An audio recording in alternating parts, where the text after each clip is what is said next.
Gracias.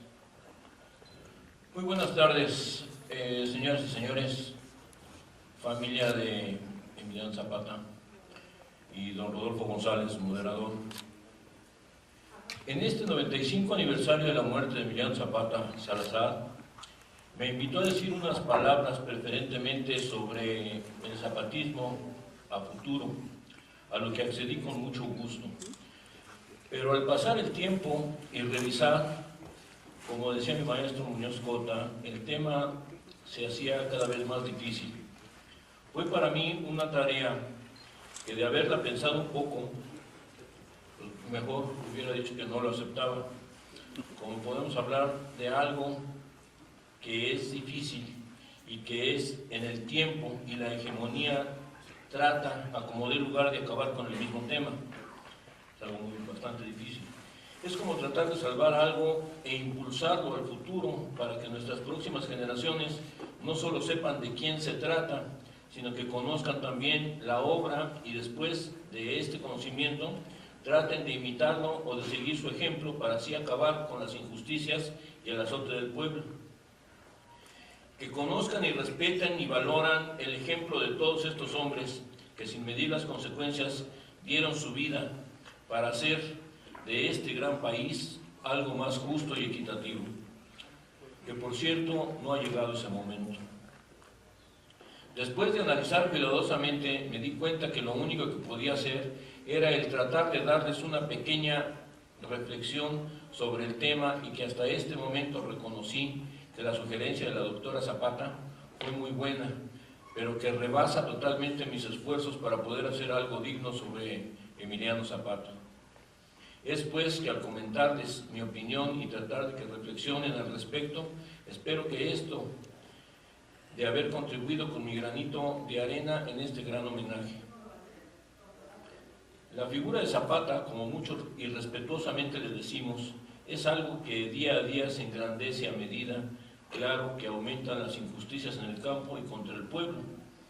Existen muchos libros que analizan los discursos, la obra, los manifiestos del caudillo del sur, pero ese gran trabajo de análisis definitivamente se lo dejo a los grandes historiadores como don Manuel Arellano, quien tendrá la palabra después de mí y seguramente su intervención será magnífica como siempre. Para entrar en tema, me permitiré hacerles un pequeño resumen de lo que consideré analizar, pues es parte de lo que ahora y en el futuro sucede y se revisa.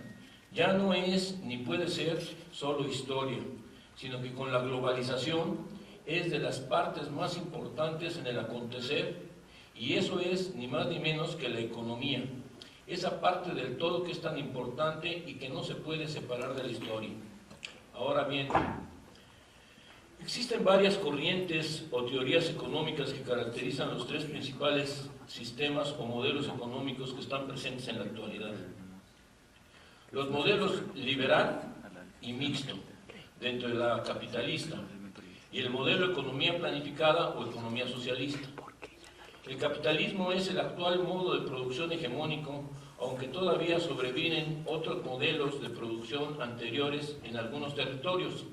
Hay tribus de recolectores, de cazadores, de pescadores, rasgos de economías feudales y hasta esclavistas. Algunos países declaran la existencia de una economía social planificada, como por ejemplo Cuba, Corea del Norte y Vietnam, y China. Aunque China se proclama la coexistencia del sistema capitalista puro con dos, el socialista, bajo la fórmula de un país y dos sistemas. Por lo tanto, el capitalismo es un modo de producción hegemónico.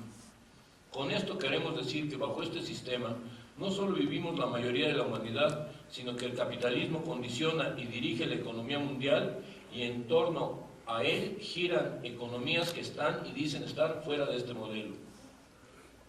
Este modelo de producción abarca e incluye toda la humanidad, y esta es una característica muy importante, que a diferencia de todos los demás modelos de producción anteriores, pensando entre los anteriores como el esclavista, el modo de producción asiática, que giraba en torno a los grandes sistemas de regadío, y el feudal, que únicamente lo agarran algunos territorios en algunas épocas, y ninguno de ellos a toda la humanidad.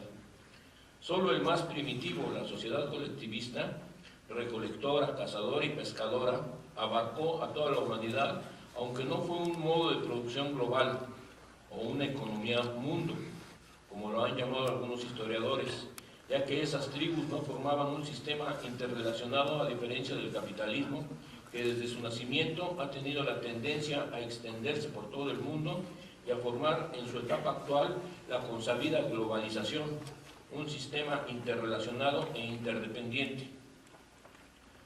Las escuelas del pensamiento económico son 6. Primero, mercantilismo, que estuvo en los siglos XVI, XVII y XVIII. Segundo, la economía clásica, siglos XVIII y principios del XIX. Tercero, el marxismo, mediados del siglo XIX. 4, neoclasismo y marginalismo, desde mediados del siglo XIX. 5, keynesianismo, desde el segundo cuarto del siglo XX. Y el 6, neoliberalismo, desde el último cuarto del siglo XX y el XXI.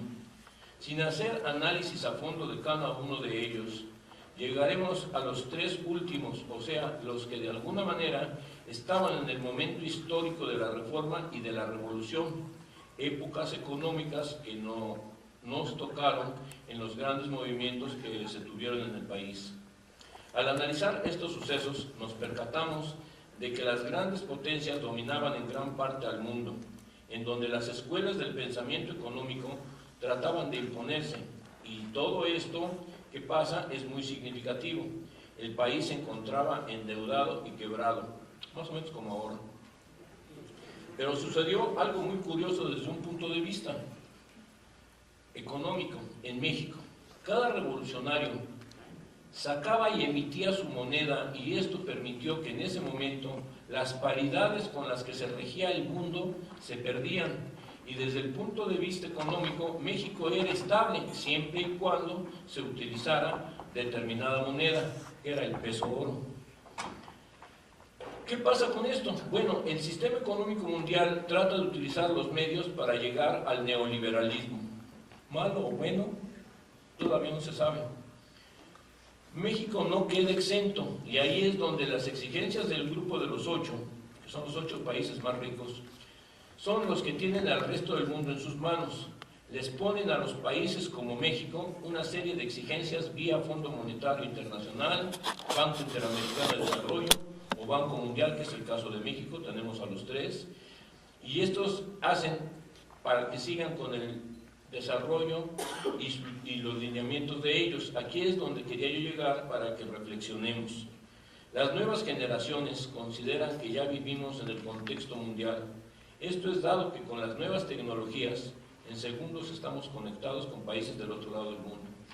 Aunado a esto, estamos viendo cómo dentro de las cuestiones internas del país están pasando cosas inexplicables, por lo menos para mí, como por ejemplo, el partido antirreeleccionista y el lema sufragio efectivo no reelección llevaron a Francisco I. Madero a la presidencia de la República.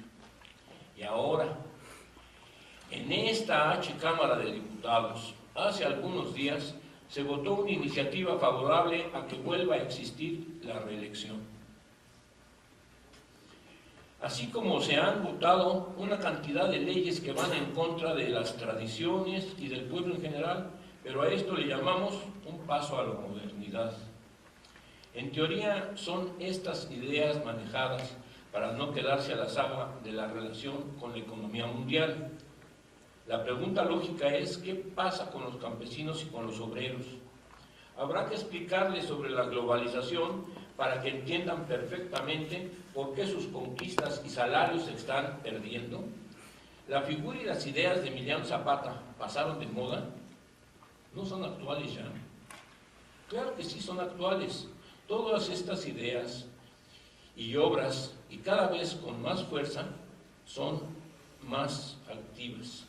Ahora lo que se tiene que hacer, desde mi punto de vista, es que los familiares y las fundaciones tienen la gran obligación de recordar siempre lo que hicieron, para que así con esta acción se convierta en un tipo de homenaje permanente, pues cada día son más las necesidades del pueblo. Actos como estos y como el recuerdo de hace 2 años, cuando la doctora Margarita Zapata leyó una carta en el Salón Verde de esta H Cámara de Diputados y le solicitó al entonces presidente de la República, Felipe Calderón, que renunciara al puesto de presidente por tener el país en las condiciones que estaba. Luego entonces, concluyendo, ¿qué pasa con el zapatismo a futuro? Muy sencillo. Zapata vive siempre y seguirá viviendo mientras existan las injusticias en el campo y en el pueblo. Viva Emiliano Zapata, viva México. Gracias. Muchas gracias. Muy buenas tardes, señoras y señores, familia de Emiliano Zapata y don Rodolfo González. Fue para mí una tarea que, de haberla pensado un poco, mejor hubiera dicho que no lo aceptaba. Como podemos hablar de algo que es difícil y que es en el tiempo y la hegemonía trata a como dé lugar de acabar con el mismo tema. Es algo bastante difícil. Es como tratar de salvar algo e impulsarlo al futuro. Es moderador. En este 95 aniversario de la muerte de Emiliano Zapata Salazar, me invitó a decir unas palabras preferentemente sobre el zapatismo a futuro, a lo que accedí con mucho gusto. Pero al pasar el tiempo y revisar, como decía mi maestro Muñoz Cota, el tema se hacía cada vez más difícil.